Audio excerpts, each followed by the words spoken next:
ಭ್ರಷ್ಟಾಚಾರ ಪ್ರಕರಣದ ಆರೋಪಿ ಪ್ರಜ್ವಲ್ ರೇವಣ್ಣ ಭಾರತಕ್ಕೆ ಬರಲು ಕೌಂಟೌನ್ ಶುರುವಾಗಿದೆ. ಜರ್ಮನಿಯ ಮ್ಯೂನಿಕ್ನಿಂದ ಲುಫ್ತಾನ್ಸಾ ಏರ್ಲೈನ್ಸ್ ವಿಮಾನದ ಮೂಲಕ ಈಗ ಬೆಂಗಳೂರಿಗೆ ಆಗಮಿಸ್ತಾ ಇದ್ದಾರೆ. ಇಂದು ಮಧ್ಯರಾತ್ರಿ 12:30ಕ್ಕೆ ಕೆಂಪೇಗೌಡ ಏರ್ಪೋರ್ಟ್ಗೆ ಆಗಮಿಸ್ತಾರೆ. ಪ್ರಜ್ವಲ್ ರೇವಣ್ಣ ಬಂಧನಕ್ಕೆ ಎಸ್ಐಟಿ ಸಕಲ ತಯಾರಿ ಮಾಡಿಕೊಂಡಿದೆ. ಕೆಂಪೇಗೌಡ ವಿಮಾನ ನಿಲ್ದಾಣದಲ್ಲಿ ಎಸ್ಐಟಿ ಠಿಕಾಣಿ ಹೊಡೆದಿದೆ. ಬೆಂಗಳೂರಿಗೆ ಬರ್ತಾ ಇದ್ದಂತೆ ವಶಕ್ಕೆ ಪಡೆಯಲು ಎಲ್ಲಾ ರೀತಿಯಂತ ಸಿದ್ಧತೆ ನಡೆದಿದೆ. ಪ್ರಜ್ವಲ್ ಕರೆತರುವ ಹಿನ್ನೆಲೆಯಲ್ಲಿ ಭದ್ರತೆ ನಿಯೋಜನೆ ಬಗ್ಗೆ ಪೊಲೀಸರು ಚರ್ಚೆ ಮಾಡಿದ್ದಾರೆ. ಕಮಿಷನರ್ ಕಚೇರಿಗೆ ಆಗಮಿಸಿದ ಎಸ್ಐಟಿ ಮುಖ್ಯಸ್ಥ ಬಿಕೆ ಸಿಂಗ್ ಪೊಲೀಸ್ ಆಯುಕ್ತ ಬಿ ದಯಾನಂದ್ ಜೊತೆ ಚರ್ಚೆ ನಡೆಸಿದರು. ಪ್ರಜ್ವಲ್ ಬಂದ ಬಳಿಕ ಯಾವೆಲ್ಲ ಕ್ರಮ ಕೈಗೊಳ್ಳಬಹುದು ಅನ್ನೋದ್ರ ಬಗ್ಗೆ ಚರ್ಚೆ ನಡೆಯಿತು. ಪ್ರಜ್ವಲ್ ಪ್ರಕರಣದ ಹಿಂದೆ ಸರ್ಕಾರದ ಕೈವಾಡ ಎಂಬ ಬಿಜೆಪಿ ನಾಯಕರ ಆರೋಪಕ್ಕೆ ಸಚಿವ ಎಚ್ ಸಿ ಮಹದೇವಪ್ಪ ತಿರುಗೇಟು ನೀಡಿದರು. ಪಿತೂರಿ ಪ್ರಶ್ನೆ ಬರೋದಿಲ್ಲ, ಅವರೇ ಎಲ್ಲವನ್ನೂ ಕೂಡ ಮಾಡಿರೋದು, ಎಸ್ಐಟಿ ಸ್ವತಂತ್ರವಾಗಿ ಕಾರ್ಯನಿರ್ವಹಣೆ ಮಾಡುತ್ತೆ ಅಂತ ನೇರವಾಗಿ ಹೇಳಿದರು.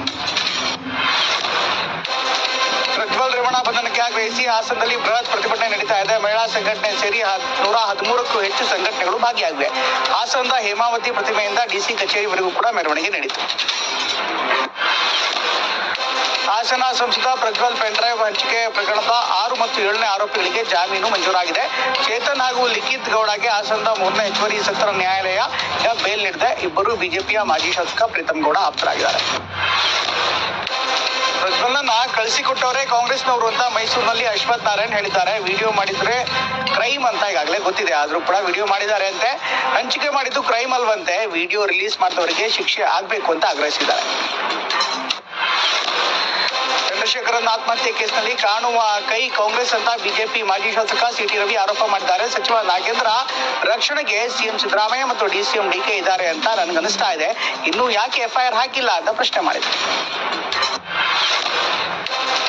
ವಾಲ್ಮೀಕಿ ಅಭಿವೃದ್ಧಿ ನಿಗಮದ ಅಧೀಕ್ಷಕ ಆತ್ಮಹತ್ಯೆ ಕೇಸ್ ರಾಜಕೀಯ ತಿರುವು ಪಡೆದುಕೊಂಡಿದೆ. ಡೆತ್ ನೋಟ್ ನಲ್ಲಿ ಸಚಿವರ ಹೆಸರಿದೆ, ಎಫ್ಐಆರ್ ನಲ್ಲಿ ಯಾಕಿಲ್ಲ ಅಂತ ವಿಪಕ್ಷ ನಾಯಕ ಆರ್ ಅಶೋಕ್ ಪ್ರಶ್ನೆ ಮಾಡಿದ್ದಾರೆ. ಹಾಗೆ ಪ್ರಕರಣವನ್ನ ಸಿಐಡಿ ತನಿಖೆಗೆ ಯಾಕೆ ನೀಡಿದ್ರಿ ಅಂತ ಪ್ರಶ್ನೆ ಮಾಡಿದರು. ಟಕಾಟಕ್ ಹಣ ಅಂತೆವೆಂದು ರಾಹುಲ್ ಗಾಂಧಿ ಹೇಳಿದರು. ಕಾಂಗ್ರೆಸ್ನ ಲೂಟಿ ಅಕೌಂಟ್ಗೆ ವರ್ಗಾವಣೆ ಮಾಡಿದ್ದಾರೆ ಅಂತ ವಿಪಕ್ಷ ನಾಯಕ ಅಶೋಕ್ ವಾಗ್ದಾಳಿಯನ್ನ ಮಾಡಿದ್ದಾರೆ. ಟಕಾಟಕ್ ಅಂತ ಅಧಿಕಾರಿಗಳು ಇಲ್ಲಿ ಸಾಯ್ತಾ ಇದ್ದಾರೆ. 187 ಕೋಟಿ ಹಗರಣದಲ್ಲಿ ಸರ್ಕಾರವೇ ಭಾಗಿಯಾಗಿದೆ ಅಂತ ಗಂಭೀರ ಆರೋಪ ಮಾಡಿದರು. ವಾಲ್ಮೀಕಿ ಅಭಿವೃದ್ಧಿ ನಿಗಮದ ಅಧೀಕ್ಷಕ ಚಂದ್ರಶೇಖರನ್ ಆತ್ಮಹತ್ಯೆ ಕೇಸ್ ಹಿಂದೆ ದೊಡ್ಡ ಜಾಲ ಇದೆ ಅಂತ ಅಶೋಕ್ ಆರೋಪ ಮಾಡಿದ್ದಾರೆ. ಹಣ ಆಂಧ್ರ ತಮಿಳುನಾಡಿಗೆ ಹೋಗಿದೆ. ಅದಕ್ಕಾಗಿ ಈ ಪ್ರಕರಣದ ತನಿಖೆಗೆ ಸಂಪೂರ್ಣವಾಗಿ ಸಿಬಿಐ ಎಂಟ್ರಿ ಆಗಬೇಕು ಅಂತ ಆಗ್ರಹ ಮಾಡಿದರು. ಚಂದ್ರಶೇಖರನ್ ಆತ್ಮಹತ್ಯೆ ಕೇಸ್ ಸಂಬಂಧ ಸಿಎಂ ಸಿದ್ದರಾಮಯ್ಯ ಮಾಹಿತಿ ಪಡೆದಿದ್ದಾರೆ ಅಂತ ಶಿವಮೊಗ್ಗದಲ್ಲಿ ಸಚಿವ ಮಧು ಬಂಗಾರಪ್ಪ ಹೇಳಿದ್ರು. ಚಂದ್ರಶೇಖರ್ ಕುಟುಂಬದ ಎಲ್ಲಾ ಮಾಹಿತಿಯನ್ನು ನೀಡಿದ್ದೇನೆ. ರಾಜ್ಯ ಸರ್ಕಾರದಿಂದ ಚಂದ್ರಶೇಖರ್ ಕುಟುಂಬಕ್ಕೆ ಸಹಾಯ ಆಗತ್ತೆ ಅಂತ ಹೇಳಿದರು. ವಾಲ್ಮೀಕಿ ಅಭಿವೃದ್ಧಿ ನಿಗಮದಲ್ಲಿ ಭ್ರಷ್ಟಾಚಾರ ಖಂಡಿಸಿ ಮೈಸೂರಿನಲ್ಲಿ ನಾಯಕ ಜನಾಂಗದ ಹಿತರಕ್ಷಣಾ ವೇದಿಕೆ ಬೀದಿಗಿಳಿದಿದೆ. ತಪ್ಪಿತಸ್ಥರ ವಿರುದ್ಧ ಕ್ರಮ ಜರುಗಿಸುವಂತೆ ಆಗ್ರಹಿಸಿ ಜಿಲ್ಲಾ ಪಂಚಾಯತ್ ಕಚೇರಿ ಮುಂದೆ ಪ್ರೊಟೆಸ್ಟ್ ಮಾಡಿದರು. ಸಚಿವ ನಾಗೇಂದ್ರ ರಾಜಮೇಂಗ್ ಒತ್ತಾಯ ಮಾಡಲಾಗಿದೆ. ಆಸ್ತಿ ವಿಚಾರಕ್ಕೆ ಅಕ್ಕನ ಮಗಳ ಮೇಲೆ ಹಲ್ಲೆ ಮಾಡಿರುವ ಘಟನೆ ಧಾರವಾಡ ತಾಲೂಕಿನ ಕನಕಕೂರು ಗ್ರಾಮದಲ್ಲಿ ನಡೆದಿದೆ. ಆಸ್ತಿ ಬಗ್ಗೆ ಪ್ರಶ್ನೆ ಮಾಡಿದ್ದ ಅಕ್ಕನ ಮಗಳ ಮೇಲೆ ಗ್ರಾಮ ಪಂಚಾಯಿತಿ ಸದಸ್ಯೆ ಮಾರುತಿ ಪವಾರ್ ಹಲ್ಲೆ ನಡೆಸಿದ್ದಾನೆ. ಕೆಎಸ್ಆರ್ಟಿಸಿ ಬಸ್ಗೆ ಮತ್ತೊಂದು ಬಸ್ ಡಿಕ್ಕಿ ಹೊಡೆದ ಘಟನೆ ಹುಬ್ಬಳ್ಳಿ ಗದಗ ರಸ್ತೆಯಲ್ಲಿ ನಡೆದಿದೆ. ಗ್ರಾಮೀಣ ಭಾಗಕ್ಕೆ ಹೊರಟಿದ್ದ ಬಸ್ಗೆ ಹಿಂಬದಿಯಿಂದ ಬಂದ ಬಸ್ ಡಿಕ್ಕಿ ಹೊಡೆದಿದ್ದು 2 ಬಸ್ಗಳು ಜಖಂಗೊಂಡಿವೆ. ವೇಗವಾಗಿ ಬಸ್ ಚಲಾಯಿಸಿದೆ ಇದಕ್ಕೆ ಕಾರಣ ಅಂತ ಹೇಳಲಾಗ್ತಾ ಇದೆ. ಬೆಂಗಳೂರಿನಲ್ಲಿ ತಡರಾತ್ರಿ ಗ್ಯಾಸ್ ಸಿಲಿಂಡರ್ ಸ್ಫೋಟಗೊಂಡಿದ್ದು ಅಗ್ನಿ ದುರಂತ ಸಂಭವಿಸಿದೆ. ಅವಘಡದಲ್ಲಿ ಒಂದೇ ಕುಟುಂಬದ 5 ಗಂಭೀರ ಗಾಯವಾಗಿದೆ. ನೇಪಾಳ ಮೂಲದ ಮದನ್ ಚವಾರ್, ಪತ್ನಿ ಪ್ರೇಮಾ ಚಾಲ, ಮಕ್ಕಳಾದ ಹಿರತ್ ಮತ್ತು ಪ್ರಶಾಂತ್, ಅನಿತಾಗೆ ಗಂಭೀರ ಗಾಯವಾಗಿದೆ. ರಾಮಮೂರ್ತಿ ನಗರದಲ್ಲಿ ಅನುಮಾನಾಸ್ಪದ ಬ್ಯಾಗ್ ಕೆಲ ಕಾಲ ಆತಂಕ ಸೃಷ್ಟಿ ಮಾಡಿತು. ಫ್ಲೈಓವರ್ ಬಳಿ ಇದ್ದ ಬ್ಯಾಗ್ ಕಂಡು ಸ್ಥಳೀಯರು ಪೊಲೀಸರಿಗೆ ಕೂಡಲೇ ಮಾಹಿತಿ ನೀಡಿದ್ರು. ಕೂಡಲೇ ಸ್ಥಳಕ್ಕೆ ಆಗಮಿಸಿದಂತ ಪೊಲೀಸರು ಬ್ಯಾಗ್ ಪರಿಶೀಲನೆ ಮಾಡಿದ್ರು. ಬ್ಯಾಗ್ ಇಟ್ಟು ಮಹಿಳೆಯೊಬ್ಬರು ಶೌಚಾಲಯಕ್ಕೆ ತೆರಳಿದ್ರು. ಬ್ಯಾಗ್ ಬಟ್ಟೆಗಳು ಇದ್ದಿದ್ರಿಂದ ಪೊಲೀಸರು ನಿರಾಳವಾದರು.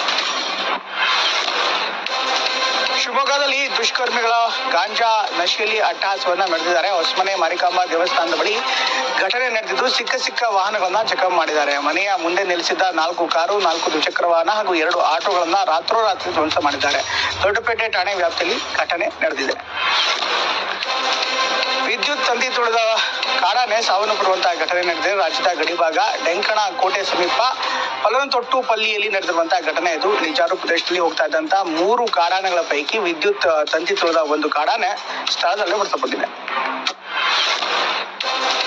ಉತ್ತರ ಪ್ರದೇಶದ ವಿವಿಧೆಡೆ ಅಗ್ನಿ ಅವಘಡ ಸಂಭವಿಸಿದೆ. ನೋಯ್ಡಾದ ಸೆಕ್ಟರ್ 100ರಲ್ಲಿ ಲೋಟಸ್ ಬೊಲೆವಾರ್ಡ್ ಸೊಸೈಟಿಯಲ್ಲಿ ಬೆಂಕಿ ಕಾಣಿಸಿಕೊಂಡಿದ್ದು ಯಾವುದೇ ಅನಾಹುತಗಳು ಆಗಿಲ್ಲ. ಮತ್ತೊಂದೆಡೆ ಝಾನ್ಸಿಯ ಶಾಖೆಯ ಎಸ್ ಬ್ಯಾಂಕ್ ನಲ್ಲೂ ಕೂಡ ಬೆಂಕಿ ದುರಂತ ಈಗಾಗಲೇ ನಡೆದಿದೆ. 2 ಸ್ಥಳಗಳಿಗೂ ಕೂಡ ಅಗ್ನಿಶಾಮಕ ಸಿಬ್ಬಂದಿ ಬೆಂಕಿ ನಂದಿಸುವಂತ ಕೆಲಸವನ್ನ ಮಾಡ್ತಾರೆ. ದೆಹಲಿಯಲ್ಲಿ ಬಿಸಿಲಿನ ಆರ್ಭಟಕ್ಕೆ ಬಿಹಾರ ಮೂಲದ ವ್ಯಕ್ತಿ ಮೃತಪಟ್ಟಿದ್ದಾರೆ. ತೀವ್ರ ಜ್ವರದಿಂದ ದೆಹಲಿಯ RML ಆಸ್ಪತ್ರೆಗೆ ದಾಖಲಾಗಿದ್ದ ವ್ಯಕ್ತಿ ಕೊನೆ ಉಸಿರು ಎಳೆದಿದ್ದಾನೆ. ಮೃತ ವ್ಯಕ್ತಿಗೆ 107 ಡಿಗ್ರಿ ಸೆಲ್ಸಿಯಸ್ ಜ್ವರ ಇತ್ತು. ಇದು ಸಾಮಾನ್ಯಕ್ಕಿಂತ 10 ಡಿಗ್ರಿ ಹೆಚ್ಚಾಗಿತ್ತು ಅಂತ ವೈದ್ಯರು. ದೆಹಲಿಯ ಜನತೆಗೆ ಭೀಕರ ಬಿಸಿಲಿನಿಂದ ಅನಾರೋಗ್ಯ, ಹಿಟ್ ಸ್ಟ್ರೋಕ್ ಉಂಟಾಗುವ ಸಾಧ್ಯತೆ ಇದೆ ಎಂದಿರುವಂತಹ IMD ರೆಡ್ ಅಲರ್ಟ್ ಘೋಷಣೆ ಮಾಡಿದೆ. ಮುಂಗೇಶ್ ಪುರದಲ್ಲಿರುವಂತಹ ಘಟನೆನ ನೆನಪಿಸಿಕೊಂಡು ಈಗಾಗಲೇ ನಿನ್ನೆ ದಾಖಲಾಗಿದ್ದಂತ 52.3ರಷ್ಟು ಉಷ್ಣಾಂಶ ಎಡವಟ್ಟಿನಿಂದ ಆಗಿದೆ ಅಂತ ಹವಾಮಾನ ಇಲಾಖೆ ಸ್ಪಷ್ಟಪಡಿಸಿದೆ. ದೆಹಲಿಯಲ್ಲಿ ಬಿಸಿಲಿನ ತಾಪಮಾನ ದಿನೇ ದಿನೇ ಏರಿಕೆ ಆಗ್ತಾ ಇದೆ. ನಿನ್ನೆ ಒಂದೇ ದಿನ ಅಗ್ನಿಶಾಮಕ ಕಚೇರಿಗೆ 220 ಕರೆಗಳು ಬಂದಿದ್ದು 183 ಕರೆಗಳು ಬೆಂಕಿ ಅನಾಹುತಕ್ಕೆ ಸಂಬಂಧಿಸಿದ್ದಾಗಿವೆ. ಹಲವು ಪ್ರದೇಶಗಳಲ್ಲಿ ಹನಿ ನೀರಿಗೂ ಕೂಡ ಜನರು ಪರದಾಡ್ತಾ ಇದ್ದಾರೆ.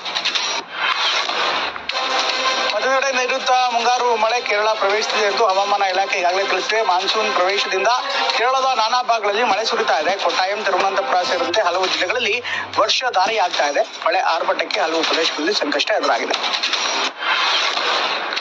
ರಿಜಿಸ್ಟ್ರಾರ್ ರವಿಚಂದ್ರನ್ 63ನೇ ಬರ್ತ್ಡೇ ಆಚರಿಸಿಕೊಂಡರು. ಇತ್ತ ಗೋವಾದಲ್ಲಿ ಸ್ಯಾಂಡಲ್ವುಡ್ ನಿರ್ಮಾಪಕರ ಗಲಾಟೆ ವಿಚಾರಕ್ಕೆ ಪ್ರತಿಕ್ರಿಯಿಸಿದ್ದಾರೆ. ಒಬ್ಬರು ಮಾಡಿದ ತಪ್ಪಿಗೆ ನಿರ್ಮಾಪಕರು ಅಥವಾ ಇಂಡಸ್ಟ್ರಿಗೆ ಕೆಟ್ಟ ಹೆಸರು ಬರಲಿದೆ. ಮಾತುಕತೆ ಮೂಲಕ ಸಮಸ್ಯೆ ಬಗೆಹರಿಸಿಕೊಳ್ಬೇಕಾಗಿದೆ ಅಂತ ಹೇಳಿದರು.